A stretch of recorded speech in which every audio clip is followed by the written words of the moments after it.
Bonjour et bienvenue sur Investhesis, la chaîne d'analyse fondamentale. Aujourd'hui, nous allons aborder Ipsos.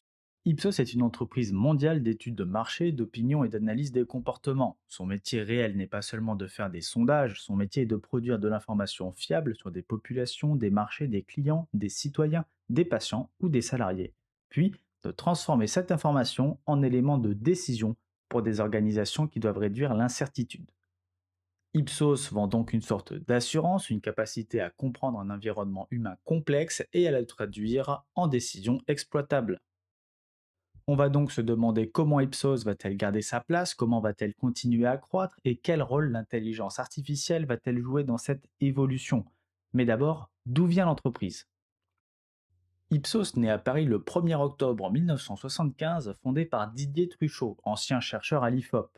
L'idée initiale est déjà proche de la promesse actuelle, fournir une information opérationnelle, lisible et utilisable, pas seulement des enquêtes. Dès 1977, le baromètre affichage, puis en 1979, la France des cadres actifs, qui est une grande étude en souscription financée par plusieurs clients simultanément, lance le modèle. Cette dernière pose une logique qui ne changera jamais avec des produits standardisés, des historiques de données, une récurrence.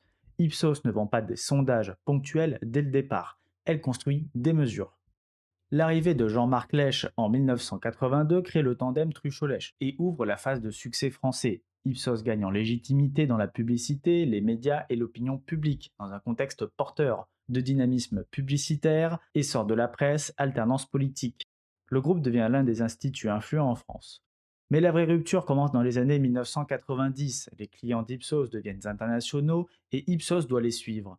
L'expansion est d'abord européenne, en Espagne, Italie, Allemagne, Royaume-Uni, puis transatlantique avec l'acquisition d'ASI aux États-Unis en 1997-1998, leader du copy-testing publicitaire. Le chiffre d'affaires est multiplié par plus de 18 entre 1990 et 2000. L'introduction en bourse de 1999 est le point de bascule. Ipsos est alors présent dans 24 pays, conduit des études dans plus de 100 pays et dispose désormais des moyens d'accélérer sa consolidation. La décennie qui suit est celle de la construction de la plateforme mondiale. Un seul métier, les études par enquête, décliné en spécialisation mondiale autour de la publicité, du marketing, des médias, de l'opinion publique et de la relation client. Le chiffre d'affaires passe d'environ 231 millions d'euros en 1999 à 979 millions d'euros en 2008. La marge opérationnelle de 6 à 10%. L'online, les access panels et les grands comptes internationaux sont les moteurs. En 2011, l'acquisition de Sinovate change l'échelle du groupe. Ipsos devient numéro 3 mondial, mais doit digérer une opération massive sans perdre l'agilité ni la culture. C'est la phase Better Ipsos. Le problème post-Innovate est classique, la croissance organique reste trop faible, la réponse arrive en 2014 avec le programme New Way, avec vitesse, simplicité, fiabilité, actionnabilité. Puis en 2015 avec la signature Game Changers, le message est clair, il ne suffit plus de collecter des données, il faut délivrer des décisions. La période 2018-2021 marque un autre saut qualitatif. Ipsos réorganise son offre autour de Total Understanding, relance les acquisitions technologiques avec Synthesio, JFK Research, Askia et lance Ipsos.digital en janvier 2020. La pandémie en 2020 fait reculer le chiffre d'affaires mais valide la flexibilité du modèle. La marge et le cash résistent. En 2021, le rebond est exceptionnel. Croissance organique de 17,9% et marge de 12,9%. Ipsos franchit un seuil de rentabilité durablement plus élevé. Depuis 2022, le groupe est une machine plus rentable, avec une marge autour de 13%, mais dont la croissance organique ralentit après le rebond post-Covid. Les acquisitions de The BVA Family et Infas en 2025 renforcent la position européenne, mais diluent temporairement la marge. Jean-Laurent Poitou prend la direction générale en septembre 2025 avec un mandat explicite, redonner de la vitesse organique. Le plan Horizon, lancé en janvier 2026, pose le nouveau défi, convertir IA, plateforme propriétaire, panels et services globaux en croissance organique durable, sans sacrifier la promesse historique de fiabilité qui est depuis 1975 le vrai actif d'Ipsos. Le fil rouge de 50 ans est finalement simple. À chaque rupture du marché, internationalisation, consolidation, digital, Covid, IA, Ipsos a su transformer la menace en nouvelle phase de croissance. La question posée aujourd'hui est de savoir si cette capacité d'adaptation s'applique encore une fois. Alors, qu'est-ce que réellement Ipsos? La première erreur serait de décrire Ipsos comme un simple institut de sondage. Le sondage d'opinion est une partie visible de l'activité, notamment parce qu'il apparaît dans les médias, mais la mécanique économique d'Ipsos est beaucoup plus large. Ipsos est un producteur d'insights. Elle aide ses clients à comprendre des comportements, des motivations, des perceptions, des intentions d'achat, des attitudes sociales, des expériences clients, des usages produits ou des dynamiques de réputation. Concrètement, Ipsos conçoit des études, recrute ou active des répondants, collecte des données par différents canaux, analyse les résultats, combine parfois ces données avec des sources externes ou digitales, puis restitue des conclusions sous forme de rapports, de tableaux de bord, de recommandations ou d'outils de suivi. La société intervient sur toute la chaîne de production de l'information. Elle ne se limite pas à interroger des personnes, elle construit le dispositif de mesure, sélectionne la méthode, contrôle la qualité, interprète les résultats et aide le client à agir. La proposition de valeur Equipsos permet à ses clients de prendre de meilleures décisions parce qu'ils disposent d'une information plus fiable, plus robuste et mieux contextualisée. Cette valeur est particulièrement importante lorsque la décision est coûteuse, visible ou risquée. On peut citer comme exemple le lancement de produits, repositionnement de marque, campagne publicitaire, politique publique, mesures de réputation, études pharmaceutiques, enquête de satisfaction, analyse de mobilité, mesures d'audience ou compréhension d'une population complexe. La nature de ce que vend Ipsos est donc hybride. Ce n'est pas un produit physique, ce n'est pas seulement un service ponctuel, ce n'est pas non plus uniquement un logiciel, c'est un mélange d'expertise humaine, de méthodologie, de données primaires, de panels, de plateformes technologiques, de présence locale et de confiance. C'est précisément cette hybridation qui rend le business intéressant. Ipsos collecte et transforme de la donnée brute, pouvant être une commodité, en information institutionnalisée, crédible et digne de confiance. Le vrai client d'Ipsos est l'organisation qui doit décider. Cela peut être une grande entreprise de biens de consommation, un laboratoire pharmaceutique, un constructeur automobile, une banque, un acteur technologique, un média, une institution publique, une ONG ou une agence. Les personnes interrogées sont la matière première humaine de l'étude. Ipsos monétise donc l'accès organisé à cette compréhension des individus auprès de décideurs qui ne peuvent pas se contenter d'intuitions ou de signaux faibles non structurés. Le cœur économique d'Ipsos est donc la transformation d'un problème de décision. Le client arrive avec une incertitude. Est-ce que cette publicité fonctionne? Pourquoi les clients quittent-ils la marque? Comment évolue l'opinion publique? Quel segment de consommateurs faut-il viser? Comment les médecins perçoivent-ils un traitement? Ipsos transforme cette incertitude en dispositif d'étude, puis en données interprétables. Ipsos est présente sur l'intégralité de la chaîne de production de l'information. Les communiqués récents rappellent sa présence dans 90 marchés, avec près de 20 000 collaborateurs, 75 solutions et environ 5 000 clients. L'offre d'Ipsos est importante, mais elle n'est pas toujours strictement indispensable. Pour certains clients, certaines études sont critiques. Un industriel qui prépare un lancement mondial, un gouvernement qui mesure l'acceptabilité d'une politique publique, un laboratoire qui cherche à comprendre les comportements de médecins ou de patients, ou une marque qui doit arbitrer entre plusieurs campagnes peut difficilement se passer d'une information structurée. Dans ces cas, Ipsos devient un outil de réduction du risque. Mais une partie du business reste exposée aux arbitrages budgétaires. Une étude de marché peut être décalée, réduite, internalisée ou simplifiée. Cela distingue Ipsos d'une infrastructure absolument critique, comme un réseau de paiement ou un logiciel de production indispensable. Son utilité est durable, mais son intensité de demande peut varier selon les budgets marketing, les cycles économiques, les décisions publiques, les calendriers électoraux, les dépenses pharmaceutiques ou la confiance des entreprises. La demande combine donc des éléments récurrents et des éléments ponctuels. Les suivis de marque, les panels, la mesure d'audience, certaines études de satisfaction ou certains contrats publics peuvent créer de la récurrence. A l'inverse, les études ad hoc dépendent davantage des besoins spécifiques du moment. Cette dualité est centrale pour comprendre Ipsos. Le business n'est ni entièrement récurrent comme un abonnement logiciel, ni entièrement ponctuel comme une mission isolée. Il se situe entre les deux, avec une base de relations clients longue et une partie de l'activité liée au projet. Le service est différencié lorsque la méthodologie, la profondeur locale, l'accès aux répondants, la comparabilité historique ou la sensibilité du projet comptent réellement. Il devient plus remplaçable lorsque le client cherche une enquête simple, rapide, peu coûteuse et peu critique. L'enjeu stratégique d'Ipsos est donc de faire migrer le mix vers les zones où la qualité, la confiance, la vitesse et l'expertise créent une différence tangible, plutôt que de se laisser entraîner vers les études standardisées où le prix devient dominant. Ipsos vend une infrastructure de confiance pour transformer des comportements humains en informations de décision plus que des sondages. Alors quelle est la qualité intrinsèque du business? Le business d'Ipsos est simple à comprendre dans son principe, mais complexe dans son exécution. Le client paie pour mieux savoir, la différence ne vient pas seulement de la question posée, elle vient de la manière de définir l'échantillon, de collecter la donnée, de corriger les biais, d'interpréter les résultats, de relier les signaux aux décisions concrètes et de livrer cela dans un format utile. Cette complexité opérationnelle protège en partie Ipsos parce qu'un nouvel entrant peut facilement créer un questionnaire en ligne, mais il ne peut pas aussi facilement reproduire une organisation mondiale capable de livrer des études sensibles, comparables et méthodologiquement robustes. Le modèle repose sur une utilité durable tant que les entreprises lancent des produits, ajustent leur communication, cherchent à comprendre leurs clients, testent leurs innovations, mesurent leur réputation ou veulent objectiver leurs décisions. Elles auront besoin d'acteurs comme Ipsos.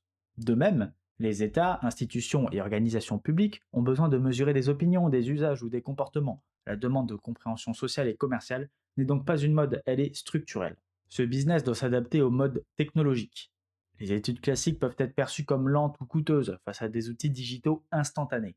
Le danger n'est pas que le besoin disparaisse, le danger est que la manière de satisfaire ce besoin change plus vite que l'organisation.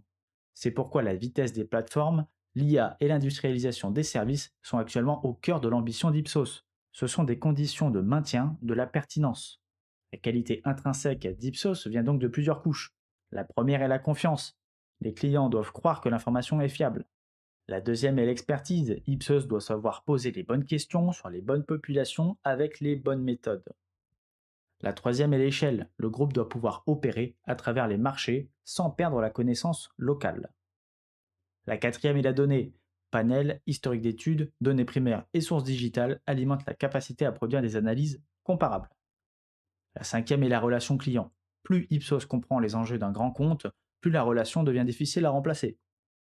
La résilience du modèle est réelle mais imparfaite. En période d'incertitude, les clients peuvent avoir davantage besoin d'informations, mais en période de pression budgétaire, ils peuvent aussi couper les dépenses jugées non essentielles. Cette tension explique pourquoi Ipsos peut être durablement pertinent tout en ayant des phases de croissance faibles. Pour l'investisseur, il faut donc distinguer l'éventuel bruit quantitatif par rapport à la trajectoire qualitative. Alors quel est le terrain de jeu et la logique concurrentielle? Le secteur des études et des insights n'est plus homogène. Il s'est élargi vers les panels en ligne, le social listening, les plateformes self-service, les logiciels de recherche, les données comportementales, le conseil, les dashboards, l'analytics et l'intelligence artificielle. Au point que les frontières deviennent floues entre instituts d'études, sociétés de data, cabinets de conseil, plateformes SAS, agences marketing et départements internes du client. Ipsos ne se bat donc plus seulement contre Kantar, NIQ, JFK, YouGov, Circana, Dynata ou Cint, mais aussi contre des plateformes d'expérience client, des outils de social listening, des solutions internes de data analytics et des briques d'IA capables de produire rapidement des synthèses automatisées. Cette transformation structure la concurrence autour de quatre axes. Le premier est la qualité méthodologique. Sur les projets complexes, multi-pays, sensibles, réglementés ou stratégiques, le client ne cherche pas seulement une réponse, il cherche une réponse crédible. La marque, l'expertise et la réputation de rigueur d'Ipsos réduisent le risque perçu, ce qui compte particulièrement dans les affaires publiques, la santé, la réputation corporate ou les grandes études internationales. Le deuxième axe est la vitesse. Les décisions se prennent plus vite et les plateformes self-service ont habitué les clients à des délais raccourcis. Ipsos doit donc continuer à automatiser la collecte, l'analyse et la restitution sans dégrader la fiabilité. Tension que le plan Horizon reconnaît explicitement. Le troisième axe est le prix. Sur les études simples et standardisées, la technologie fait baisser la barrière à l'entrée et les clients peuvent arbitrer vers le moins cher. Sur les études complexes, le prix devient secondaire face au risque d'une mauvaise décision. L'enjeu est d'éviter que l'activité ne glisse vers les zones où la comparaison se fait uniquement au coût. Le quatrième axe est la technologie. Qualtrics ou Medallia attaquent l'expérience client. Dynata ou Cint fournissent l'accès aux répondants. Le social listening capte les conversations publiques, les cabinets de conseil vendent l'analyse stratégique et les clients peuvent internaliser certaines capacités. Ipsos doit donc défendre son rôle de plateforme complète plutôt que de n'être qu'un maillon de la chaîne. Les avantages d'Ipsos se superposent en 6 couches. La première est la marque. Dans un secteur où la qualité de la donnée n'est pas immédiatement visible, la réputation joue un rôle économique direct. Un client qui choisit Ipsos achète aussi une réduction du risque, méthodologique, interprétatif, réputationnel, réglementaire, parce que la marque est associée à un métier, une histoire, une présence internationale et une forme d'indépendance. La deuxième est l'échelle géographique. Pour un grand compte international, travailler avec un acteur capable d'exécuter des études comparables dans plusieurs pays est plus simple que de coordonner une mosaïque de prestataires locaux, à condition que cette échelle ne se transforme pas en lourdeur. La troisième est la base installée de relations clients. Changer de prestataire lorsqu'il existe un historique de tracker, de panel ou de série temporelle a un coût méthodologique et organisationnel réel. Casser la continuité d'une mesure, reconstruire des benchmarks et introduire un doute sur la comparabilité. Cette inertie protège Ipsos même si elle reste moins forte qu'un logiciel profondément intégré dans le système du client. La quatrième est l'expertise tacite. Ipsos ne vend pas seulement l'accès à des répondants, il vend la capacité à construire une étude qui tient debout, définir un échantillon, éviter les biais, distinguer un signal d'un bruit, relier le résultat à une décision. Cette compétence repose sur des équipes, une culture de recherche et une expérience accumulée qui ne se transfèrent pas facilement. La cinquième est l'accès à la donnée primaire réelle. Dans un monde de données synthétiques et d'IA générative, la capacité à produire une donnée qui vient du terrain devient paradoxalement plus précieuse. L'IA accélère et modélise. Elle ne remplace pas l'observation contrôlée de populations réelles, et les panels et études historiques d'Ipsos peuvent servir de socle pour entraîner ou valider des outils technologiques. La sixième est la diversification de l'offre. Ipsos couvre les consommateurs, les citoyens, les salariés, les médecins et les patients et opère dans le marketing, la réputation, la santé, les affaires publiques, l'expérience client, l'audience ou l'innovation produit. Cette largeur réduit la dépendance à un usage unique et permet de vendre plusieurs solutions au même client. Le risque inverse étant la dispersion. La création de valeur se déplace donc vers les usages où la donnée doit être fiable, contextualisée et intégrée au processus de décision. Cette dynamique est encore accentuée par l'IA et les données synthétiques et qui renforce paradoxalement l'importance de la transparence, de la rigueur méthodologique et de la supervision humaine.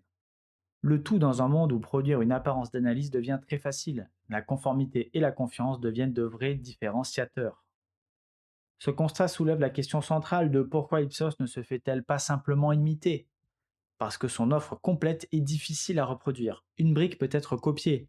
L'ensemble, donc les répondants, les équipes locales, la marque de confiance, les méthodologies, les clients historiques, les références sectorielles, les processus qualité, la capacité à livrer partout, est beaucoup plus complexe à reproduire. Ipsos n'a pas réellement de moat. Elle est disruptable à l'horizon de 5 ans, voire avant. On ne peut tout de même pas nier un certain avantage compétitif. Il s'est construit par couches successives, dans le temps, pas par un brevet unique ou un verrou technique absolu. La notoriété historique ne suffit plus à elle seule. Les clients veulent des réponses plus rapides, plus intégrées et plus actionnables, ce qui oblige Ipsos à prouver qu'elle peut transformer sa taille en vitesse plutôt qu'en lourdeur. L'IA est le sujet stratégique majeur. Elle peut éroder une partie de la valeur traditionnelle des instituts d'études en automatisant ce qui était auparavant vendu comme du temps expert, avec la rédaction de questionnaires, nettoyage de données, codification, analyse de verbatim, production de synthèse, construction de dashboards, segmentation, modélisation, restitution de résultats. Les clients peuvent aussi utiliser des outils internes pour produire des analyses plus rapidement et à un moindre coût. Mais l'IA ne détruit pas mécaniquement le besoin d'Ipsos, elle déplace la valeur. Lorsque tout le monde peut générer rapidement une synthèse, la question devient à partir de quelles données, avec quelle méthode, avec quel biais, avec quelle validation humaine, avec quelle traçabilité, avec quelle responsabilité. Dans ce contexte, la valeur d'Ipsos peut augmenter si le groupe devient l'acteur qui combine données réelles, méthodes contrôlées, IA, panel, expertise humaine et conformité. La stratégie Oraison va dans cette direction. Elle cherche à accélérer les livraisons, à augmenter la productivité, à développer les plateformes, à renforcer les services globaux et à faire de l'IA un levier. C'est une réponse logique à la transformation du secteur. Si Ipsos réussit, l'entreprise peut devenir plus rapide, plus scalable et plus compétitive. Si elle échoue, elle risque d'être prise en étau entre des spécialistes technologiques plus agiles et des clients qui internalisent leurs besoins. En pratique, la situation est souvent plus grise. Premièrement, Ipsos doit préserver la confiance dans la qualité de ses données. Deuxièmement, elle doit industrialiser ses services sans les banaliser. Troisièmement, elle doit faire de l'IA un outil d'augmentation de la recherche et non un simple moyen de réduire les coûts. L'enjeu pour Ipsos n'est pas forcément de remplacer l'humain par la machine. L'enjeu est de vendre une recherche plus rapide, plus fiable, plus actionnable et mieux intégrée. Concernant le management et la gouvernance, la direction actuelle d'Ipsos est le produit d'une transition accélérée. Jean-Laurent Poitou, nommé directeur général en août 2025, est ingénieur diplômé de l'école polytechnique. Il a passé plus de 30 ans chez Accenture en Europe, aux États-Unis et en Asie. puis a dirigé pendant 4 ans l'entité Digital and Technology Services d'Alvarez et Marshall pour la région EMEA. La formulation du conseil au moment de sa nomination explicite l'objectif: donner à Ipsos l'élan nécessaire à l'adoption et à la mise en œuvre d'un plan de croissance réaliste et crédible. Son profil de transformation digitale de mise en œuvre concrète de l'IA en entreprise et de direction internationale est cohérent avec le problème stratégique d'Ipsos. Ce qui reste à démontrer, c'est sa capacité à faire adopter une culture de vitesse et de technologie dans une organisation historiquement construite sur l'expertise, la rigueur et la proximité client. La nomination d'Alexandre Boissy comme directeur général adjoint renforce cette logique d'exécution. Son périmètre couvre les opérations, le secrétariat général, le juridique, la communication corporate et les relations investisseurs.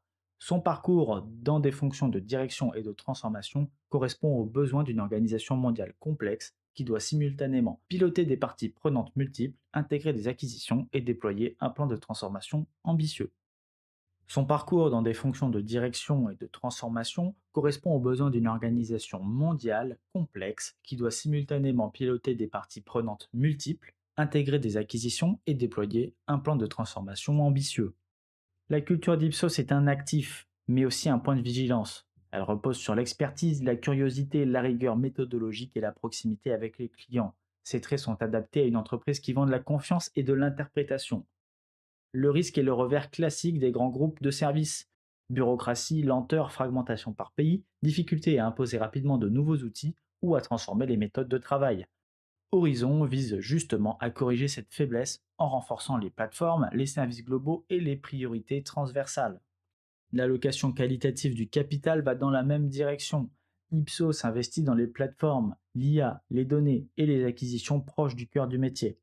The BVA Family et Infas renforcent notamment les positions européennes et certaines expertises, tandis que Jarmany apporte une brique plus orientée data analytics. La logique est cohérente. Il ne s'agit pas seulement d'acheter du chiffre d'affaires, mais d'ajouter des capacités utiles au modèle. Le risque reste l'intégration.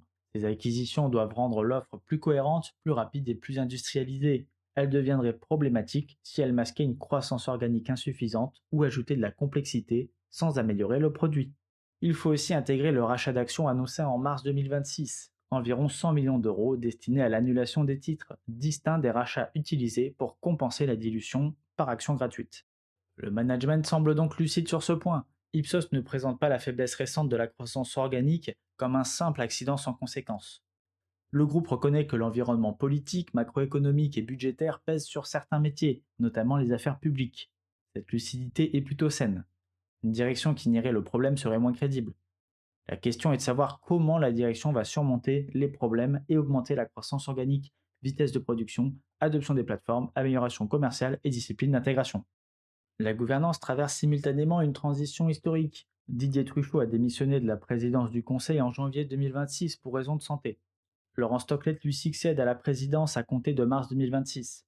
Elle a occupé différentes fonctions exécutives chez Ipsos depuis 1998. D'abord comme directrice financière, puis comme directrice générale déléguée depuis 2010. Elle a supervisé plus d'une centaine d'acquisitions et lancé la plateforme Ipsos.digital en janvier 2020.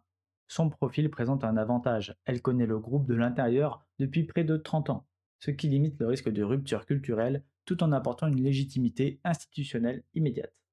Ipsos n'est ni une société familiale fermée, ni une entreprise totalement verrouillée par un fondateur exécutif omniprésent.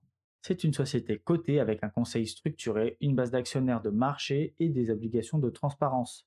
Cette configuration limite certains risques de verrouillage, mais elle crée aussi une pression pour produire des résultats visibles. Le danger dans cette phase serait de privilégier des annonces de croissance, d'acquisition ou d'IA au détriment d'une transformation réelle. Cette double transition, direction générale et présidence, reste le principal risque de gouvernance à court terme. Le scénario favorable est une séparation claire des rôles. Le scénario défavorable est une gouvernance trop consensuelle, prisonnière de l'héritage, incapable d'imposer des arbitrages difficiles qu'une transformation réelle exige. Dans une entreprise comme Ipsos, la gouvernance doit protéger la qualité méthodologique, l'indépendance, la confiance client et la cohérence stratégique. La trajectoire qualitative d'Ipsos est à un point d'inflexion.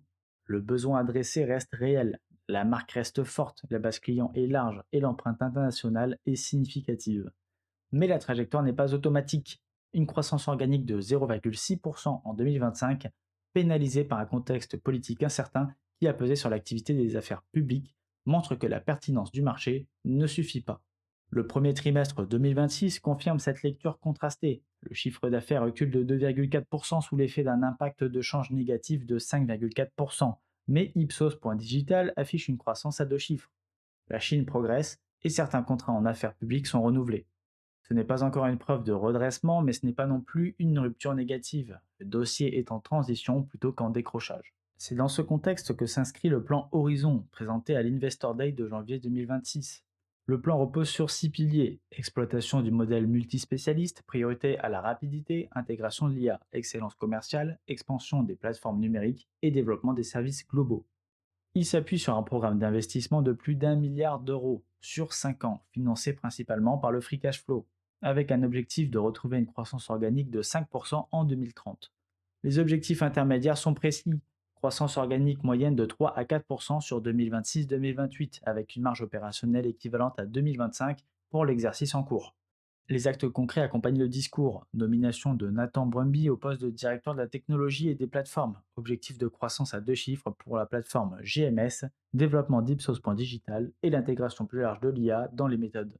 Ipsos.digital affiche déjà une croissance de 27% en 2025, avec une marge opérationnelle environ 2 fois supérieure à celle des autres activités, ce qui donne une base concrète à l'ambition technologique du plan. Le point faible est le point de départ. Un plan visant 5% de croissance organique en 2030 démarre après une année 2025 à seulement 0,6%. Cela ne rend pas Horizon impossible, mais cela augmente la pression sur l'exécution.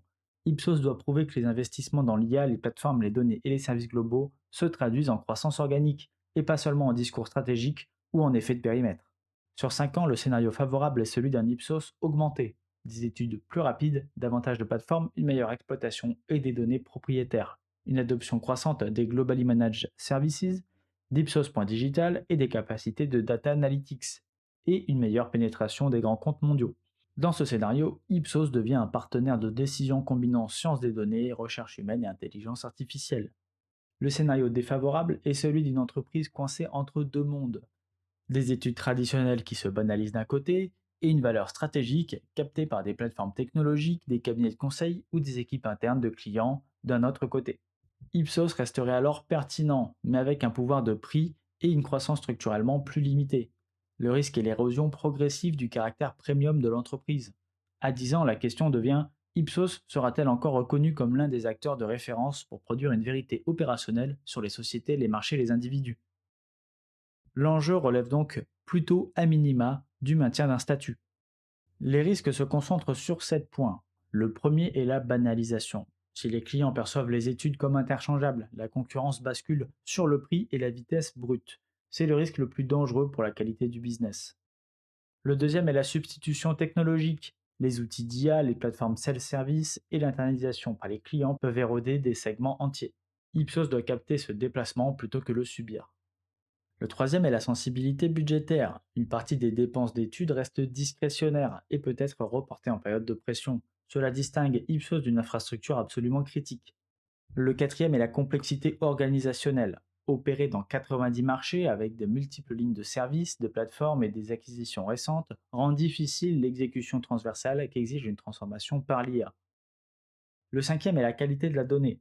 Dans un secteur où le produit vendu est la fiabilité, un problème d'échantillonnage, de panel de fraude, de confidentialité, de cybersécurité ou d'usage opaque de l'IA aurait un effet réputationnel disproportionné.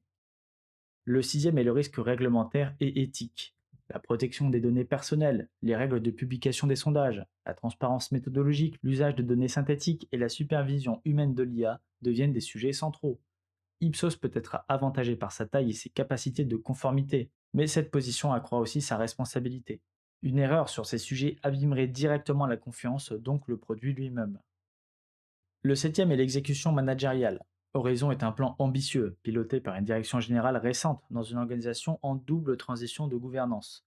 La stratégie est lisible, le risque est la capacité à l'exécuter sans dispersion, sans surinvestissement mal maîtrisé et sans fatigue organisationnelle. Alors quel est le verdict? Ipsos est une entreprise possédant des qualités, mais elle n'est pas une forteresse économique invulnérable. Elle vend de l'information fiable issue de méthodes de recherche diverses, afin d'aider ses clients à décider. Le besoin adressé est durable car les entreprises, institutions et organisations auront toujours besoin de comprendre les comportements, les opinions et les marchés. L'activité reste néanmoins partiellement discrétionnaire. Certains budgets peuvent être ralentis, reportés ou internalisés. Un relatif avantage concurrentiel existe, mais il repose sur une accumulation plutôt que sur un actif unique. Il combine la marque, l'échelle géographique, les relations clients, les panels, l'expertise tacite, les données primaires réelles, les historiques de comparaison, la diversification de l'offre et la conformité.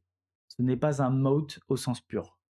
Ipsos n'est pas impossible à concurrencer à court terme, mais elle est difficile à remplacer dans les études complexes, sensibles, multi-pays ou stratégiques. Ce qui peut abîmer cet avantage n'est pas une menace frontale unique, c'est la perte de l'image de rigueur, le glissement vers des acquisitions substituées à la croissance organique, l'usage opaque de l'IA, une crise de qualité des données ou le maintien d'un différentiel de vitesse trop important face aux acteurs digitaux. Ce qui peut renforcer Ipsos, c'est la capacité à combiner le socle historique avec des plateformes plus rapides, une meilleure exploitation des données et une IA qui augmente la recherche plutôt qu'elle ne la remplace. Le dossier Ipsos est intéressant parce qu'il se situe à un point de bascule. Le besoin de comprendre les comportements humains n'a jamais disparu. Il devient même plus important dans un monde fragmenté, instable et saturé de données. Mais la manière de produire cette compréhension change profondément. Ipsos doit prouver qu'elle peut convertir son avantage historique en avantage technologique durable. Ipsos doit prouver qu'elle peut rester un acteur de référence dans la production d'une vérité utile pour les décideurs.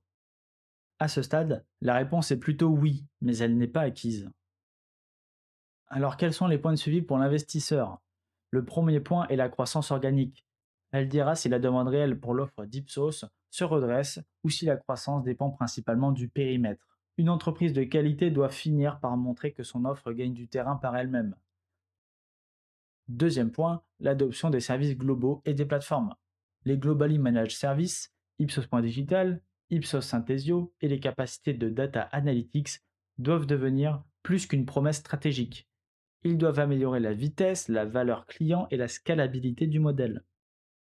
Troisième point, la qualité de l'intégration des acquisitions. BVA, Infas, Germany et les autres opérations doivent renforcer le cœur, pas créer de la complexité. Le bon signe sera une offre plus cohérente, mieux distribuée et mieux industrialisée. Le quatrième point est la confiance dans les données. À mesure que l'IA et les données synthétiques prennent de l'importance, Ipsos doit préserver une différenciation forte autour des répondants réels, de la méthode, de la transparence, de la conformité et de l'éthique. Le cinquième point est la discipline du management. Le plan horizon est rationnel, le risque est l'exécution. Il faudra vérifier que l'entreprise gagne en vitesse sans dégrader la qualité, investit sans se disperser et transforme la culture sans perdre l'ADN de rigueur qui fait sa valeur. Le sixième point est le rachat d'actions. Le programme de 100 millions d'euros annoncé en 2026 est positif. Il traduit une discipline financière et une valorisation jugée attractive. Il serait plus discutable s'il servait surtout à soutenir le bénéfice par action pendant que la croissance organique reste faible. J'espère que cette analyse vous aura plu. N'hésitez pas à faire des retours en commentaire, vous abonner et liker la vidéo. On se retrouve pour un prochain sujet.